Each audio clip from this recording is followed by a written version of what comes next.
Welcome to lecture number 13 for ECE 341 random processes. In this lecture, we're going to look at continuous probability density functions. Now, there are a couple examples of continuous probability density functions, or PDFs. For example, a 1K resistor might have 5% tolerance. That means it has any value between 950 ohms and 1050 ohms. It doesn't have to be an integer value, it could be anything. If you have a 3904 transistor, the gain is rated at being 200 plus or minus 100. So any value between 100 and 300 could be the gain. That's just the ratio of the doping between the base and the emitter. Again, that doesn't have to be an integer number, it could be anything. If I have a thermistor measures temperature by converting temperature to resistance. Temperature is an analog function, resistance is an analog function. And the resistance will be continuous distribution. Hottest temperature in May. Again, you don't have to have integer values, it could be anything. Those are all continuous probability density functions. For each of these cases, the variable can assume any value over a range, doesn't have to be integers. So we need a mathematics that can handle continuous functions. That'll be Laplace transforms. Most of what we did back with discrete probabilities applies to continuous time as well, only with just a slight change. The biggest change is using Laplace transforms rather than Z transforms. Now what the PDF looks like, both continuous and discrete PDFs have probability functions have PDFs. In continuous, it can take on any value over a range. In discrete, it only takes on integer values. So these would be delta functions. All these have to add to 1. This is a continuous function. The area has to be 1. Both continuous and discrete probability functions have CDFs. In continuous distributions, it's a smooth function going from 0 to 1. In discrete, I have these jumps. These jumps are the delta functions. Basically, it can only take on certain values. The moment generating function in continuous is the Laplace transform, whereas for discrete is the Z transform. I also have moments. The 0th moment, first moment, second moment. The reason Laplace transforms are called moment generating functions in statistics is those are used to generate the different moments. And what the moments tell you is the 0th moment is the total area. In statistics, the 0th moment must be 1. All probabilities add to 1. The first moment is the average. The second moment is used to find the variance. So again, continuous will be very similar to discrete, except you take on any value. So for example, suppose I have this PDF. That currently is not a valid PDF. To be a valid PDF, the area has to add to 1. Constraint for all statistics is all probabilities have to add to 1. Probability of something happening is 1. Currently, if I take the area, this trapezoid has an area of 2, this triangle has an area of 1, the total area is 3. So to make this a valid PDF, I've got to scale it by 1/3. Then it's a valid PDF. In MATLAB, I can implement different PDFs. The PDF is kind of nice to explain what the function looks like. The CDF, however, is going to be useful later on. CDF is nice for generating random variables with this distribution. The PDF is nice for describing it. So for example, suppose I want to find the CDF for this function. What that'll be is the integral from minus infinity to x in some spot. What is the area to the left? So you see the area starts at 0, starts to increase, becomes constant, increases, and then it's got to wind up at 1. So what this is going to look like is something like this.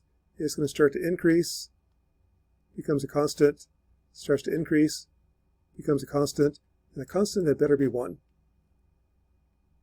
Well, to do that, one way is to first express the PDF in terms of functions. So here I'm going to use a bunch of piecewise linear functions. For x less than 0, the PDF is 0. between 0 and 2, it's a straight line. That'll be x over 6. Between 2 and 3, it's 1/3. Between 3 and 4, it's 0. Between 4 and 5, it's this straight line. That's x minus 4 over 3. Now basically there's a slope and an offset. A little bit of algebra, I'll get this equation. Between 5 and 6, it's 6 minus x over 3. And between 6 and 7, it's 0.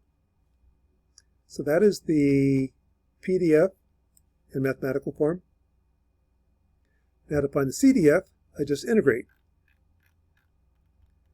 So when I integrate 0, I get an integration constant. It's going to be 0. I start with probability of 0. The integral of x over 6 is 1/12 x squared plus an integration constant. Integral of 1/3 is 1/3 x plus an integration constant. Integral of 0 is just a constant, and all these constants are different. Integral of this is x squared over 6 minus 4/3 x plus a constant. Integral of this is 2x minus x squared over 6 plus a constant. And I have to wind up at 1. So that's going to be 1. This is actually a constant. I know what the constant is 1. All probabilities add to 1. So there's the CDF. To find the constants, I evaluate to make it continuous. So here I start out at 0.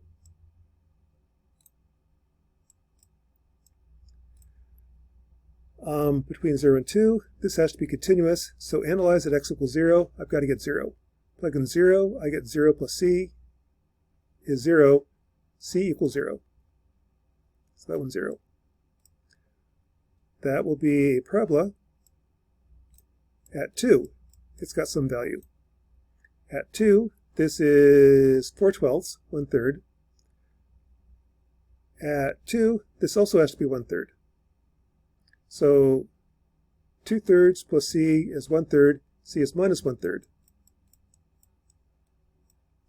At 3, this is 3 over 3 minus 1/3 is 2/3. That has to match up here. That c has to be 2/3. And so on. Keep on finding these constants to make the function continuous. And when I'm done, this is what you should have. And these constants were found by making the function continuous at the left or right endpoint. Here I chose the right endpoint because it was easier. You could also do the left endpoint. If you do it right, they'll all match up. So once I get the CDF integrated, I can put that in a function in MATLAB. So here's the CDF. If x is less than 0, the CDF is 0. Else, if it's bigger than 0, less than 2, here's the CDF.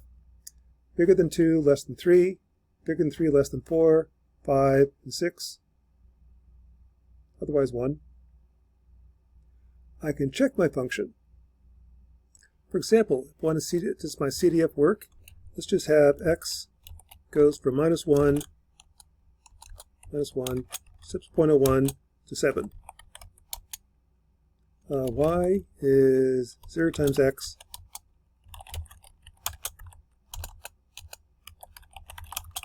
Let's sweep through all the x's, and for each value, y of I is the CDF of x of I.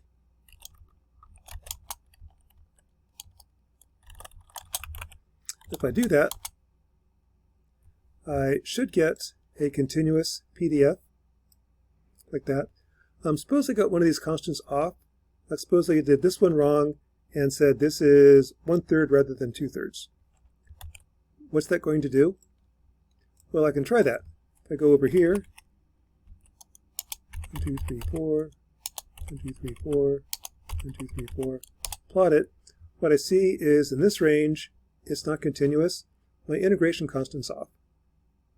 If I fix that, it'll look okay. If this constant's off,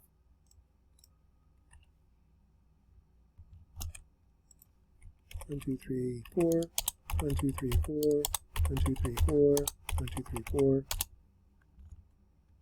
That's what it looks like. Again, it's not continuous. That means my integration constant is off. If you do it right,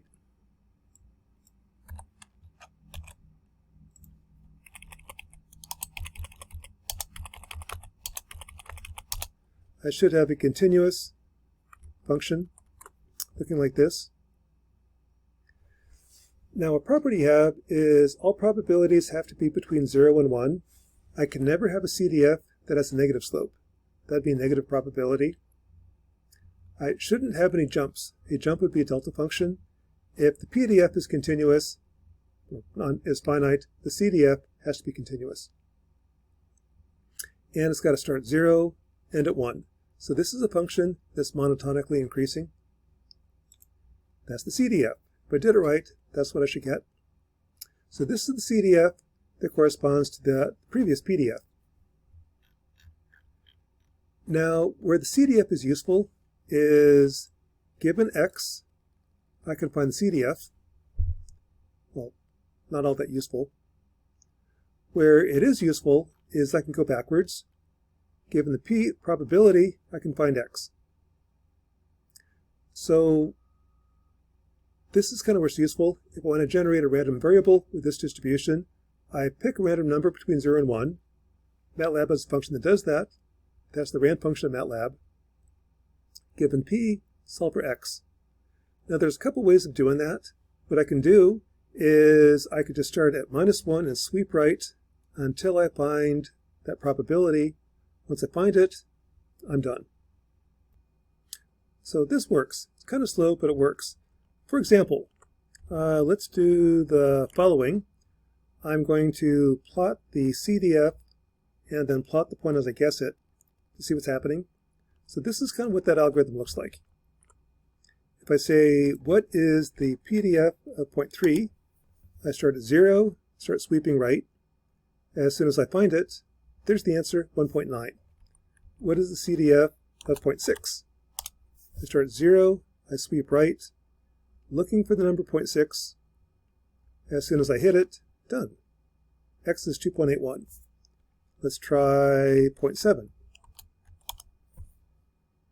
I sweep right, keep going until the CDF is 0.7. As soon as I hit it, I'm done. And kind of note that what I'm doing with the graphics is kind of fun to watch, but it really slows it down. If I took that out, it would solve a lot faster. But this kind of illustrates what this algorithm's doing. I'm just sweeping from left to right, keep going until the answer is 0.8. Once you get the answer, I know that x is 4.9. So that's one way to generate a random variable with the following PDF. This is kind of a slow way of doing it. There are better approaches. One approach is called interval halving. What I'll do is I'll guess a point that's too low, guess a point that's to the right, too high, and then next guess will be the midpoint. I'll check the midpoint. If it is less than probability I want, I'll replace the left endpoint. If it's more than my desired point, I'll switch the right endpoint. So what I do, if I take the first guesses being 0 and 7, my midpoint is 3.5. That is below 0.8, so I try the next midpoint. That's above 0.8. Keep on going, switching the midpoint. That's called interval halving. The algorithm for it is I'm going to do 20 iterations. I'm going to start at 0 and 10 from my left point and right endpoint. Take the midpoint. Find the CDF at the midpoint, the error with it. If the error is positive, replace the right endpoint. Otherwise, replace the left endpoint. Repeat. Okay, so let's see how that works.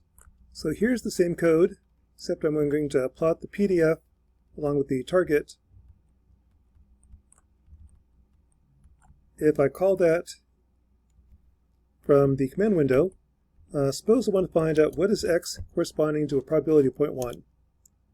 I take the two endpoints, 0 and 7, keep splitting the difference, and eventually wind up with the answer is 1.09.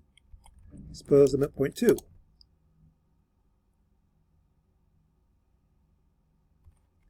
After 20 iterations,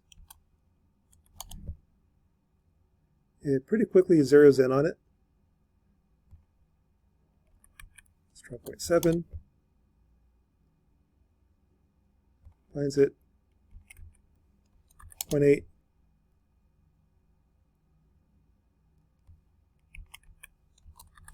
0.9.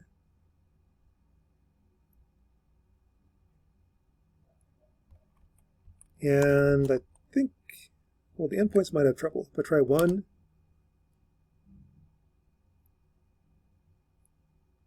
okay. Well, 1's kind of a nonsense answer. Do 0.999.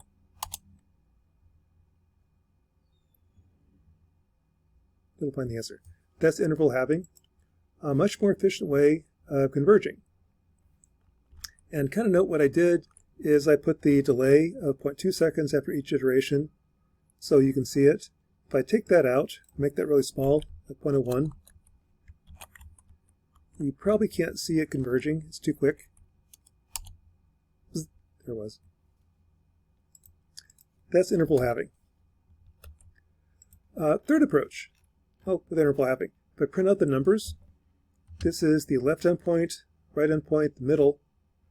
It very quickly converges to the right answer, 4.8495. Takes about 18, 19, 20 iterations to nail it. A third approach is called California method. Now with interval halving, I ignore how much the error is. I just say positive, negative, and keep going. A more efficient algorithm is called California method. What I do is I take the two endpoints, draw a straight line between them. Where it crosses my probability, that's my next guess. Then if this is positive error, I replace the right endpoint. A negative error, I replace the left endpoint. So here, if I take 0 and 7 as my first guesses, that'll be my next guess. That is a positive error, so I replace the right endpoint, draw a straight line between the two, and kind of got it. There's my next guess. To calculate where this intersection is, that'd be take the left endpoint and move to the right by the slope, change in x over change in y times initial error. So if the initial error was small, I'll have a small perturbation. The bigger the error, the bigger the perturbation. That'll be my next guess. Check and replace either the left or right endpoint. So let's see how how California method works. If I try what is the CDF correspond to a probability of 0.1, what is x? There it nailed it. The answer is 1.0954. Let's try 0.2. Again, nails it really quick. After 4 or 5 iterations, it's nailed it. Let's try 0.5.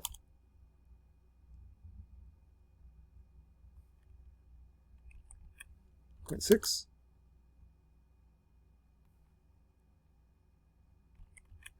0.7.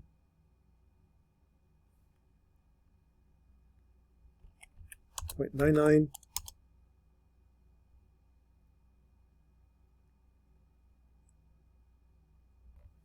That's California method.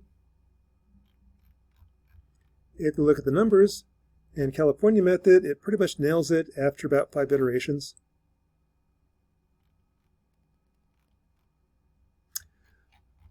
There is another way called Newton's method. Newton's method actually doesn't work too well in this case. Normally anything with the word of Newton or Gauss in the name is a good method.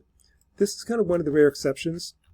The problem with Newton's method is what you do is you just take a guess, and then you draw the tangent, and that's your next guess. Well, in this case, if that's my next guess, draw the tangent, I go out to infinity. So Newton's method doesn't really work well for this function. Normally Newton's method works really well. Here, actually, California method works better. That's different ways to find function equals 0. Well, once I come up with an algorithm, I can use that to generate random variables. So if I want to generate 10 random variables, I can do that just using the rand function. For each value, I just find the PDF corresponding to it. So here's my random numbers, here's the random x's, that's where they plot. So again, I'll never get an answer between 3 and 4 because the PDF was 0 in that range. What's happening is the slope is 0 because the probabilities I'll hit below or above I'll never get numbers between 3 and 4. The higher the slope, the higher probability of hitting it. The higher the slope, the higher the PDF. So this is one way to generate random numbers with a given PDF. You need to write a function like this in MATLAB.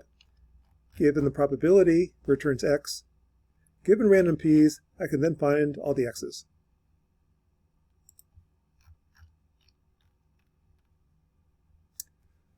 Next topic. Suppose I have a continuous PDF and I want to find its Laplace transform, also known as the moment generating function.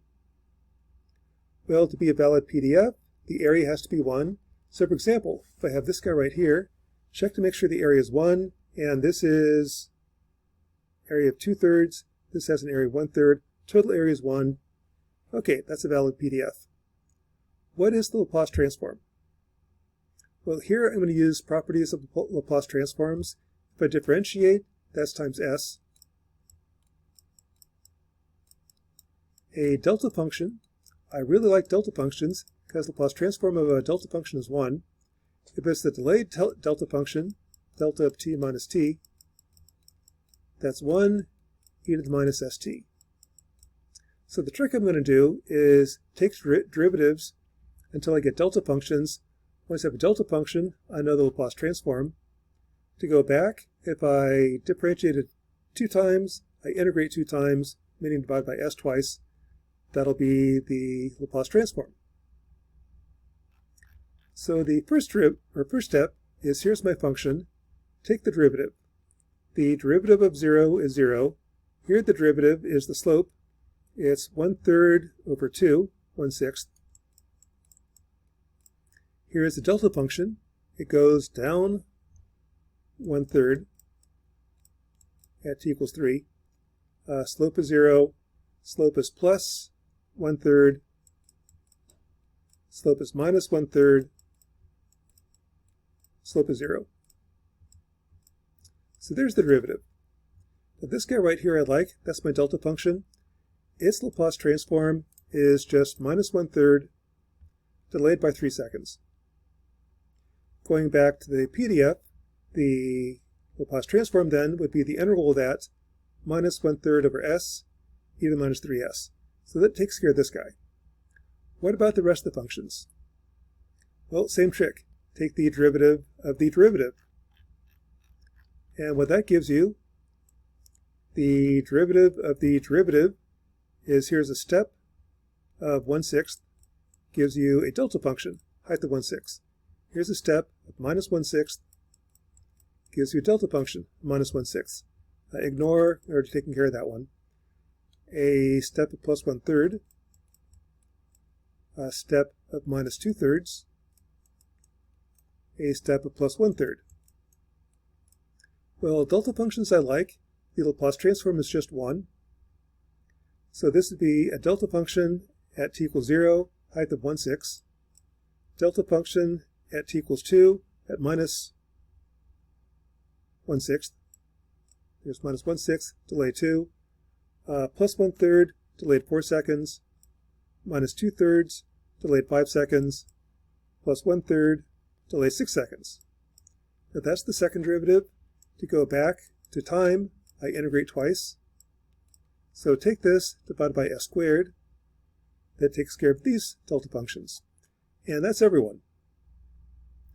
Therefore, the Laplace transform is just the Laplace transform that I started, which I don't know, so there's nothing there.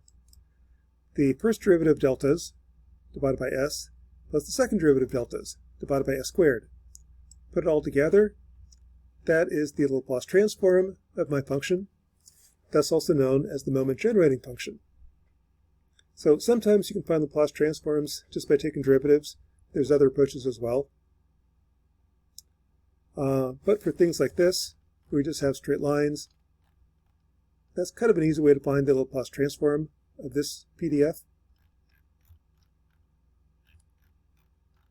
So in summary, moment generating functions are really just Laplace transforms. The Laplace transform of a PDF is useful.